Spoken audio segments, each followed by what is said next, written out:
Il y a quelques jours, la fille d'une amie m'a demandé si je pouvais lui expliquer la différence entre un bail et un contrat de location. Je me suis dit que c'était l'occasion de lui répondre dans cette vidéo et d'aider encore plus de personnes. En attendant, je vous invite à vous abonner à ma chaîne et à me poser toutes vos questions concernant la location, le déménagement ou l'acquisition.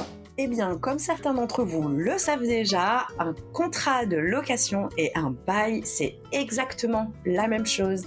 Et oui, un bail locatif, c'est tout simplement un contrat écrit entre un propriétaire et un locataire.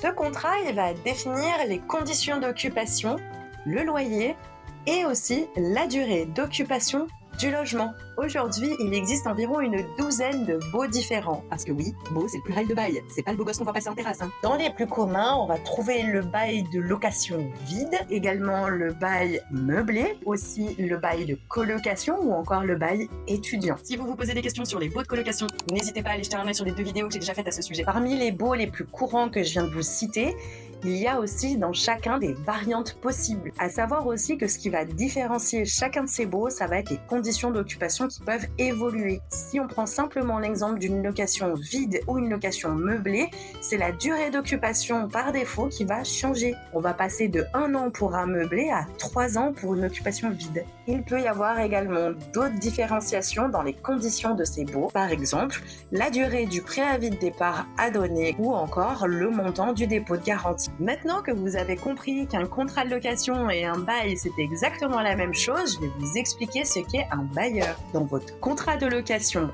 ou votre bail, il y a 2 personnes signataires, le locataire et le bailleur. C'est tout simplement celui qui va mettre à disposition le bien à louer. Donc ça va être soit le propriétaire, une personne physique par exemple, ou ce qu'on appelle une personne morale, qui peut soit représenter aussi une personne physique, soit être propriétaire elle-même de certains logements. Donc ça peut être une agence immobilière, ça peut également être une entreprise, une collectivité territoriale ou encore un bailleur social. Concernant les collectivités locales, prenez par exemple un tout petit village paumé au fin fond de la France qui proposerait à ses agents municipaux des logements à loyer très modéré.